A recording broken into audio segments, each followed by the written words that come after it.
Cette démarche donc a débuté avec la première rencontre qui a été initiée au mois de juin. Lors de cette rencontre, il y a eu beaucoup de participation. Il y avait à peu près une soixantaine de personnes qui sont passées dans la matinée. Et vous avez derrière vous les traces de ce qui en est ressorti, les idées qui ont commencé à émerger. Et nous, on voulait vraiment prendre appui en fait sur ces choses-là pour commencer à élaborer quelque chose, à le construire ensemble et ne pas être dans une démarche descendante qui viendrait donner des projets tout près sur lesquels on a simplement à se positionner. Voilà, donc notre démarche, elle va dans ce sens. Voilà. C'est vraiment la raison d'être de notre liste de fonctionner comme ça. Cette liste, elle se veut citoyenne et elle se veut aussi sans étiquette. Donc ça, on tient à le préciser aussi très clairement. Alors chacun de nous, dans sa liberté de conscience, dans notre attachement à la liberté aussi, permet à chacun de pouvoir faire ce qu'il souhaite en dehors de notre liste. Chacun est libre de ses actes. Mais par contre, une fois qu'on rentre dans la liste, on n'est pas encarté. Notre liste n'aura aucun logo d'aucun parti politique. On ne le souhaite pas. Et c'est ouvert vraiment à une grande diversité parce qu'on pense que Carbone est diverse et que toutes les communes d'ailleurs sont diverses aujourd'hui. Et il faut pouvoir travailler dans cette diversité-là pour réussir à construire quelque chose ensemble. La seule boussole qu'on va garder, c'est la charte dont a parlé Sonia, qui va définir nos valeurs vraiment concrètement. Voilà. Donc on ne souhaite rentrer dans aucun enjeu partisan, dans aucune magouille électorale, enfin voilà, pas rien de cet ordre-là pour pouvoir avancer. Ensuite, donc la liste s'appelle Carbone Autrement, en fait, parce que nous souhaitons effectivement élaborer une autre forme de gouvernance. Nous souhaitons pouvoir travailler davantage dans la transversalité. Nous souhaitons sortir d'un bureau exécutif qui est un petit peu hégémonique et qui vient faire retomber des idées qui se discutent ensuite. On souhaite plutôt partir d'une transversalité, d'un partage des missions des uns et des autres, d'une redistribution des enveloppes budgétaires qui sont attribuées en termes d'indemnité pour que toute personne qui est sur la liste puisse jouer un rôle concret, reconnu, et que les choses fonctionnent dans ce cadre-là, de façon à ce que tout le monde se sente impliqué dans la démarche et que tout le monde puisse avoir vraiment cette envie d'être. Voilà, parce qu'on a beaucoup utilisé le mot envie depuis longtemps dans notre façon de fonctionner. Et on se disait que si on n'a pas d'envie et de plaisir, c'est compliqué quand même de construire ensemble quelque chose aussi. Voilà. Donc il faut qu'on arrive à changer de fonctionnement. Voilà, on a conscience que ça peut effrayer parfois tout changement de fonctionnement. Mais en même temps, changer de fonctionnement, c'est proposer autre chose, c'est construire ensemble d'autres idées, c'est faire avec les citoyens aussi des expériences nouvelles et c'est sortir des habitudes.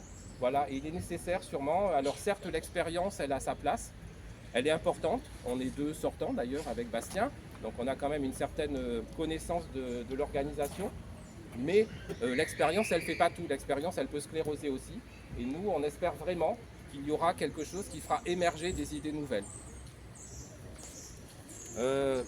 Alors, ensuite, Carbone, du coup, autrement aussi, c'est cette participation dont a parlé Sonia déjà. Donc ça, c'est quelque chose qui nous semble très important. Il y a plein de modèles à inventer pour pouvoir être dans du participatif pour de vrai. Je ne vais pas les citer là, peut-être ça viendra s'il y a des questions, si on échange. Et puis on en reparlera dans les prochains moments. Mais il y a plein de modalités pour pouvoir organiser au-delà d'une consultation. Parce que la consultation, c'est facile, hein. On met un stand et puis on dit bonjour. Mais on peut aller au-delà de ça, c'est-à-dire qu'on peut être aussi vraiment dans une vraie participation. Voilà, et ça, c'est quelque chose qu'il faut qu'on construise ensemble, et nous, ça sera notre moteur. Mais au-delà de ce moteur, on a quand même des valeurs, comme le disait tout à l'heure Sonia aussi, et donc trois ou quatre points forts. Donc la citoyenneté, je n'en reparle pas, on l'a beaucoup développé, mais aussi des solidarités, parce que pour travailler à l'échelle d'une commune, dans une société qui se morcelle de plus en plus, dans laquelle des gens sont en difficulté, galèrent au quotidien, il faut aussi pouvoir travailler sur des solidarités dans divers domaines, sans hiérarchie les unes par rapport aux autres, parce que tous les domaines ils sont entremêlés. Il faut accepter la complexité d'un fonctionnement aussi. Et donc par exemple l'éducation, la vie associative, le social, la culture, le sport, l'économie du territoire, le vivre ensemble, le développement du centre-ville. Tous ces éléments-là sont des lieux dans lesquels on doit créer des solidarités. Les solidarités, elles ne reposent pas uniquement sur le social, elles reposent sur la transversalité de toutes ces questions et comment, ensemble, elles construisent quelque chose qui peut fonctionner. Ensuite, vous savez bien, enfin, tout le monde le constate aujourd'hui, à part un certain Donald peut-être, mais l'environnement, c'est quelque chose aujourd'hui qui est fondamental. Les questions écologiques, on ne peut pas les laisser à la porte. Il y a quelque chose là qui doit être marqué de ce côté-là aussi de façon très, très forte. Et donc ça, c'est pareil, quand on dit ça, c'est pas les uns contre les autres. L'environnement, ça va avec l'urbanisme. L'environnement, ça va avec l'aménagement du territoire.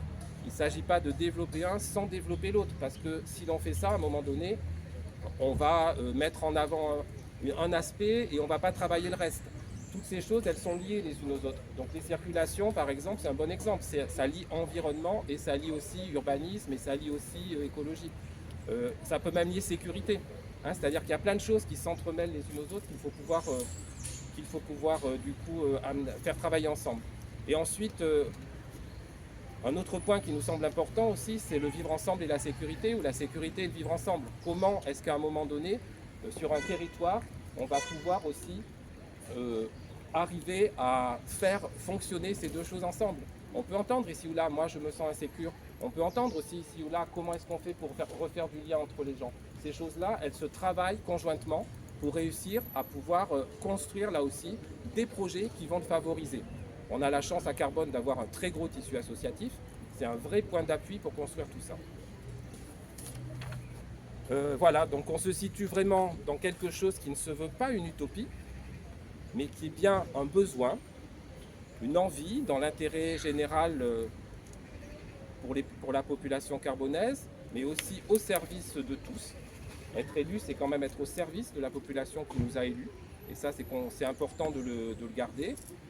On est conscient aussi, on n'est pas dans une espèce d'utopie naïve, on est conscient de la réalité économique des municipalités.